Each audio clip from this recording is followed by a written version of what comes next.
Hello दोस्तों। तो उम्मीद है आप सब लोग अच्छे होंगे, मस्त होंगे और पढ़ाई कर रहे होंगे। तो आज स्टार्ट करने जा रहे force and laws of motion का लेक्चर नंबर 2।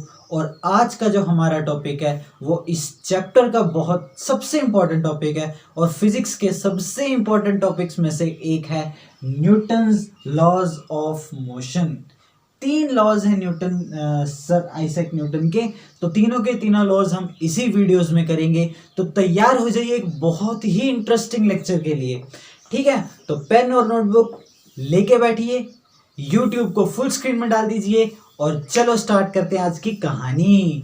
तो सबसे पहले डिस्कस करना स्टार्ट करते हैं न्यूटन का फर्स्ट लॉ। ठीक है, फर्स्ट लॉ क्या कहता है? फर्स्ट लॉ कहता है कि अगर कोई बॉडी रुकी हुई है तो वो रुकी ही रहेगी, और अगर कोई बॉडी चली है तो चलती ही रहेगी। कब तक? जब तक उसके ऊपर कोई फोर्स ना लगे। अगर वो रुकी है, जब तक आप इसके ऊपर फोर्स नहीं लगाओगे इसको चलाने के लिए तो अपनी जगह रुकी रहेगी। अब देखो, मार्कर है, खुद तो नहीं हिलेगा, आप फोर्स लगाओगे तो ये क्या करेगा? मूव करना स्टार्ट कर देगा। अगर वो चला है तो उसको रोकने के लिए भी कोई ना कोई फोर्स चाहिए, तभी वो रुकेगा, वरना वो नहीं रुकेगा। मतलब कोई भी बॉडी अपनी पोजीशन को चेंज नहीं करती जब तक उसके ऊपर फोर्स ना लगाई जाए।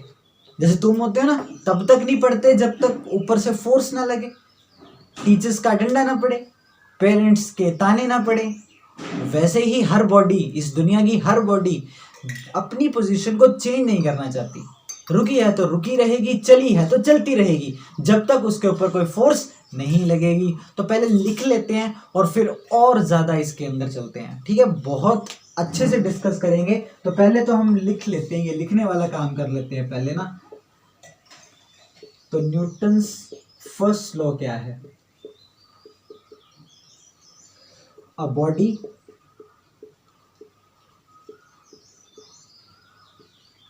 remains in the state of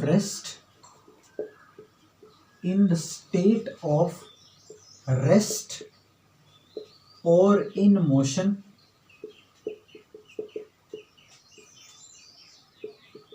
until an external force is applied on it। तो समझ में आया कि कोई भी बॉडी रुकी है रुकी रहेगी, चली है चलती जाएगी, जब तक उसको रोकने के लिए या उसको चलाने के लिए कोई फोर्स ना लगाई जाए। समझ में आई ये बात? मतलब हर बॉडी कैसी होती है? आलसी होती है। कैसी होती है? आलसी होती है, अपनी पोजीशन ही चेंज करना चाहती वो। कोई जबरदस्ती फोर्स लगाएगा तभी वो अपनी पोजीशन चेंज करेगी। चलती है तो चलती रहेगी, रुकी है तो रुकी रहेगी, जब तक कोई बाहर से आके उसको डिस्टर्ब ना करे, फोर्स ना लगाए, मजबूर ना करे। ये है न्यूटन्स फर्स्ट लॉ। ये जो प्रॉपर्टी होती है, ये जो खासियत है हर बॉडी की कि अपनी पोजीशन नहीं चेंज करनी, इसको कहते हैं इनर्शिया। क्या कहते हैं? इनर्शिया। इनर्शिया का क्या मतलब होता है? बहुत सिंपल वर्ड्स में बोलूं, इनर्शिया मीन्स आलस। जैसे तुम लोग हो आलसी, तुम्हें इनर्शिया बहुत है ना। तो एक जगह पड़े रहते हो जब तक तुम्हारी मम्मी तुमको डांटे ना, या तुमको डांटना पड़े, या तुमको तुम्हारे ऊपर फोर्स ना लगाए। तो वैसे ही हर बॉडी होती है, उसके पास क्या होता है? इनर्शिया होता है। इनर्शिया क्या है? अपनी पोजीशन ना चेंज करने की प्रॉपर्टी को ही क्या कहते हैं? इनर्शिया कहते हैं। The property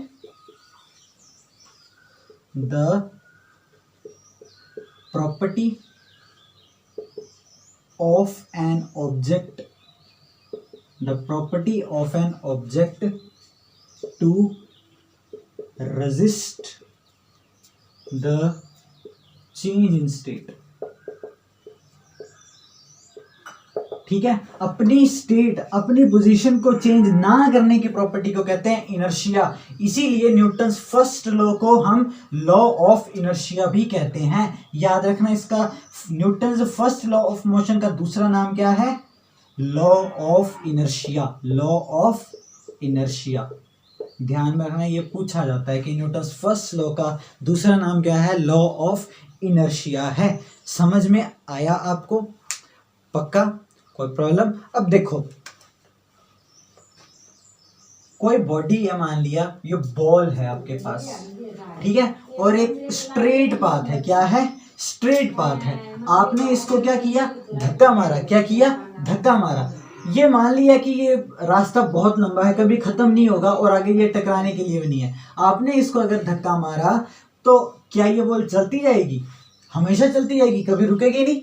Newton first law तो यही कहता है ना कि कोई बॉडी अगर मूव कर रही है तो वो मूव करती रहेगी जब तक उसको कोई फोर्स रोके ना। तो फर्स्ट लॉ के अकॉर्डिंग तो ये बॉडी चलती जाएगी, कभी नहीं रुकेगी। लेकिन रुकती है ना। कैसे रुकती है? क्योंकि उसके ऊपर फोर्स लगती है, एक्सटर्नल फोर्स लगती है। कौन सी फोर्स है वो है फ्रिक्शन फोर्स। कौन सी फोर्स? फ्रिक्शन फोर्स रोकती है इसको। ऐसा नहीं है कि उसके ऊपर कोई भी फोर्स नहीं लग रही, उसके ऊपर फोर्स लगती है, फ्रिक्शन फोर्स। यानी न्यूटन फर्स्ट लॉ वैलिड है, सही है। समझ में आया? तो आई होप आपको फर्स्ट लॉ ऑफ मोशन बहुत अच्छे से क्लियर हो गया होगा। फर्स्ट लॉ ऑफ मोशन के कुछ इंटरेस्टिंग सी चीजें बोलूं मैं? बोलू तो सुनो। देखो, फर्स्ट लॉ ऑफ मोशन क्या है? आप कई बार ना गाड़ी में बैठे हो, ठीक है, गाड़ी चल रही है, फुल स्पीड में चल रही है गाड़ी, बड़े आराम से, ठीक है, एकदम से क्या किया? ड्राइवर ने ब्रेक लगा दी। जैसे ही ड्राइवर क्या करेगा? ब्रेक लगाएगा, आपको क्या लगेगा? झटका लगेगा आगे की तरफ। कब? चलती हुई गाड़ी पे एकदम से ब्रेक लगाई तो आपको क्या लगेगा? झटका लगेगा। क्यों लगेगा झटका? फर्स्ट लॉ ऑफ मोशन के अकॉर्डिंग देखो, गाड़ी चल रही है, ठीक है, गाड़ी अगर चल रही है, आप इस पे बैठे हो यहाँ पे, तो गाड़ी के साथ आप भी आगे की तरफ मोशन में हो, ठीक है, आपके पैर गाड़ी के साथ है तो आप भी आगे चल रहे हो, गाड़ी भी आगे चल रही है। हालांकि आप अपनी सीट पे बैठे हो लेकिन गाड़ी के साथ आप भी चल रहे हो आगे। अब आप आगे चलते रहोगे जब तक कोई फोर्स ना लगे, मतलब आप चलते रहोगे according to first law of motion. लेकिन ड्राइवर ने क्या किया? ड्राइवर ने ब्रेक लगा दी। अब जैसी ब्रेक लगाई, आपकी बॉडी चल रही है, चलती ही रहना चाहती थी, लेकिन गाड़ी एकदम से रुक गई। तो चलते चलते एकदम से तो आपको क्या लगेगा? आगे की तरफ झटका लगेगा। वैसे ही अगर रुकी हुई गाड़ी है और वो एकदम से चलना स्टार्ट कर देगी तो आपको फिर से झटका लगेगा पीछे की तरफ, क्योंकि आप रुके रहना चाहते थे लेकिन ड्राइवर ने गाड़ी एकदम से चला दी। इसीलिए यहाँ पे न्यूटन फर्स्ट लॉ की जो है वो इस चीज को एक्सप्लेन करता है। इसीलिए आपको गाड़ी में बैठते टाइम सीट बेल्ट लगानी चाहिए ताकि ऐसी जो मिस हैपनिंग है वो ना हो। I hope Newton first law बहुत अच्छे से क्लियर हो गया होगा, ठीक है। तो चलो अब स्टार्ट करते हैं Newton second law.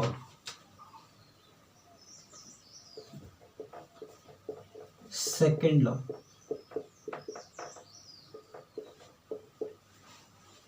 Newton second law समझने से पहले आपको एक और क्वांटिटी, फिजिकल क्वांटिटी से आज इंट्रोड्यूस होना पड़ेगा और वो है मोमेंटम।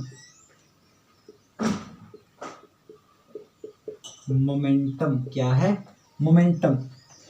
अब न्यूटन जी ने देखा कि जो मोशन है वो दो चीजों पे डिपेंड कर रहा है।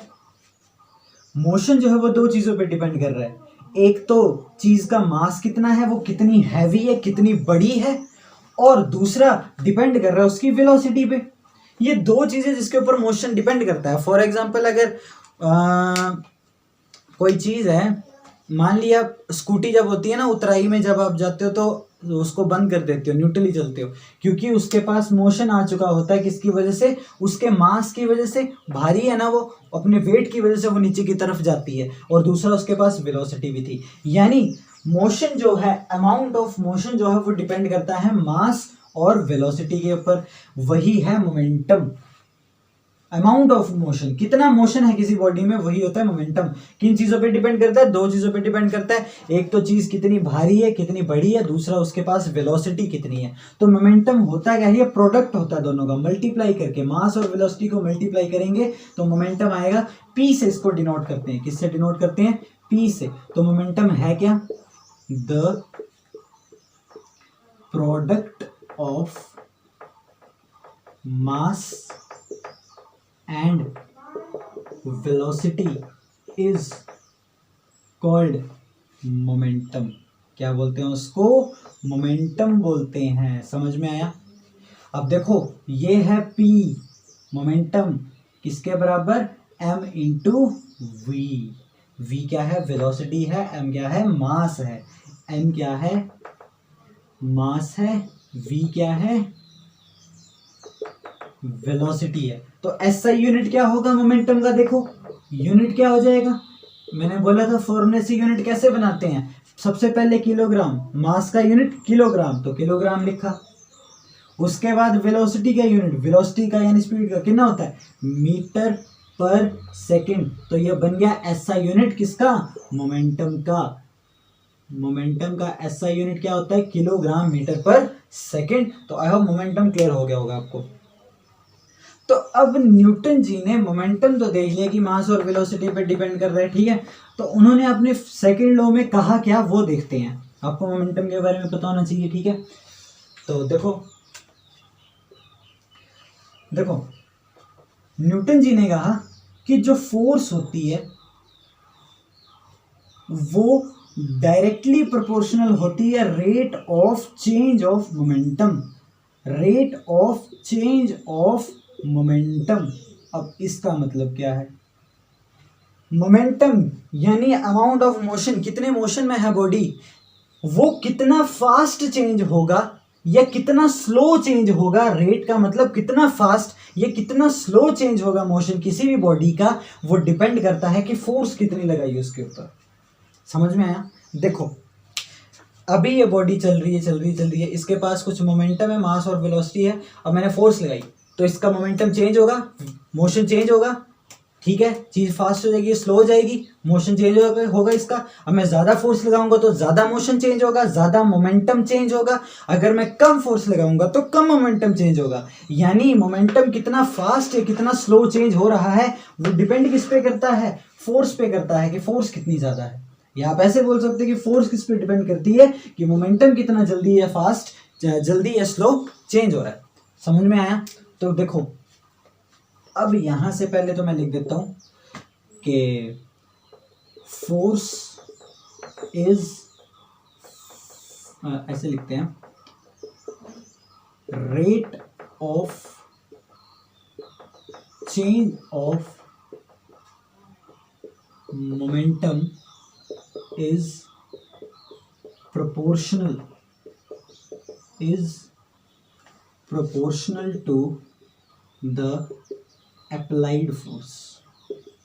और फोर्स कौन सी डायरेक्शन में? मोशन की डायरेक्शन में, in the direction of motion. समझ में आया? तो कितना मोमेंटम चेंज होगा वो डिपेंड किस पे करेगा? फोर्स पे डिपेंड करेगा। अब देखो यहाँ पे मान लिया पहले बॉडी चल रही थी, अब बॉडी है कोई, ठीक है, उसका मास है m, कितना है? m। वो पहले चल रही थी यानी इनिशियल वेलोसिटी यानी स्टार्टिंग की वेलोसिटी थी u, और बाद में उसकी जो वेलोसिटी चेंज हुई तो वो कितनी हो गई? v हो गई। कितनी हो गई? v हो गई। तो यहां से देखो पहले वाला मोमेंटम कितना हुआ? इनिशियल मोमेंटम कितना हुआ? स्टार्टिंग में मोमेंटम कितना हुआ? p था मान लिया, तो वो कितना होगा? Mass into velocity. Mass into velocity कितनी है? u, ठीक है। फाइनल मोमेंटम कितना हो जाएगा? फाइनल मोमेंटम कितना हो जाएगा? m इंटू वी, क्योंकि फाइनल वेलोसिटी कितनी है? v। मास तो दोनों साइड m ही है। वेलोसिटी स्टार्टिंग में इतनी थी, बाद में इतनी हो गई। अब चेंज इन मोमेंटम कितना होगा? चेंज इन मोमेंटम यानी dp, चेंज, d का मतलब चेंज इन मोमेंटम कितना होगा? mv माइनस mu होगा। और टाइम मान लिया उसको कितना लग गया? t लग गया। इतनी चीज समझ में आई? अब यहाँ पे देखो तो f, यहाँ पे मैं इसको हटाऊंगा प्रोपोर्शनलिटी की साइन को, तो एक कांस्टेंट लगाना पड़ेगा मेरे को। अब dp की जगह क्या है? mv minus mu, mv minus mu upon time कितना है? t है। अब देखो तो f is equal to k, m common ले सकता हूँ इन दोनों में, तो देखो m मैंने कॉमन ले लिया तो अंदर बचा v माइनस u और अपॉन में t। अब देखो यहाँ पे क्या होने वाला है? f is equal to k m v minus u upon t. इसको, इस वाले हिस्से को देखो, ये वाला v minus u upon t. आपने पिछले चैप्टर में अगर मेरे साथ पढ़ा है, ये कहीं से भी पढ़ा है, तो आपने ये पढ़ा होगा कि v minus u upon T यानी चेंज ऑफ वेलोसिटी क्या होती है, एक्सलरेशन होती है। तो यानी v minus u upon T की जगह मैं क्या लिख सकता हूँ, a लिख सकता हूँ, और m तो ये रहा m इंटू ए। ये k कोई भी कांस्टेंट हो सकता है, ठीक है। अगर k 1 है तो फोर्स कितनी हो जाएगी, m इंटू ए।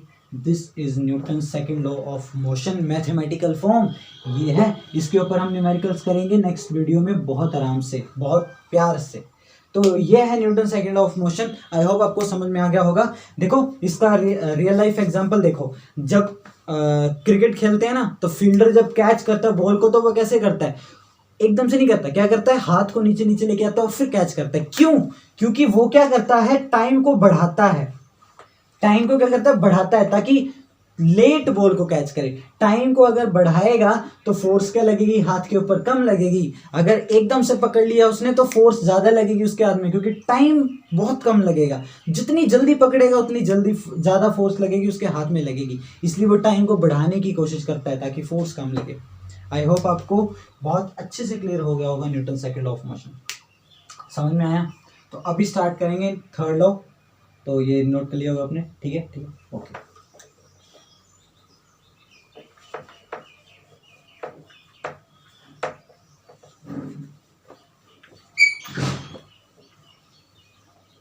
चलो अब देखते हैं थर्ड लॉ।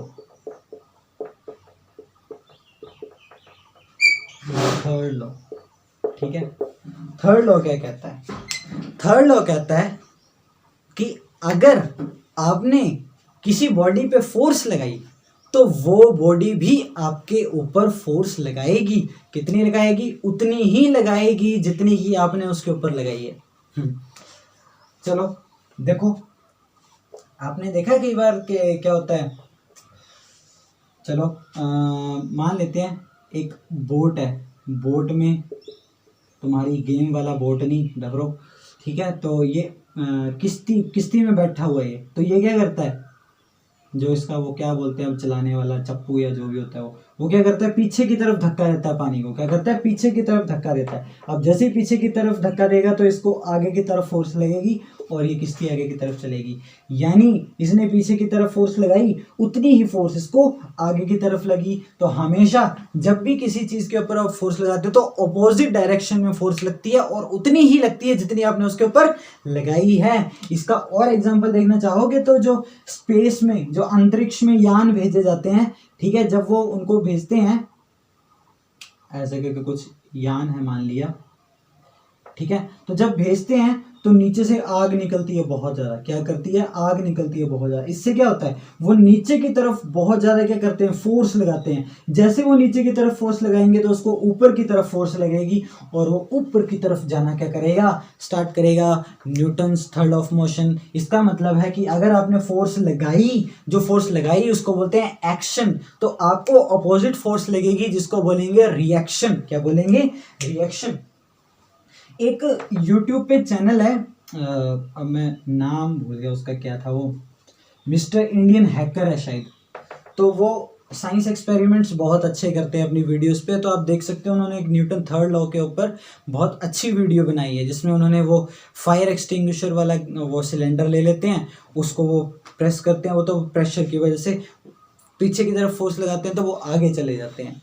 समझ में आया। इसके अलावा और भी बहुत एग्जांपल है। जो हवाई जहाज भी उड़ता है ना, जो हवाई जहाज भी उड़ता है, तो इसके यहाँ पे इंजन जो लगे होते हैं ये वाले, ये क्या करते हैं, हवा को पीछे की तरफ धक्का मारते हैं, जिसकी वजह से एरोप्लेन आगे की तरफ चलता है, क्योंकि उसको फोर्स लगती है आगे की तरफ।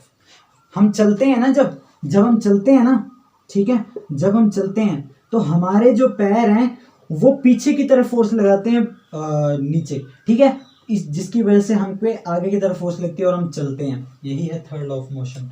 तो क्या है, जब फोर्स लगती है उस वो एक्शन, और जो अपोजिट लगी वो रिएक्शन।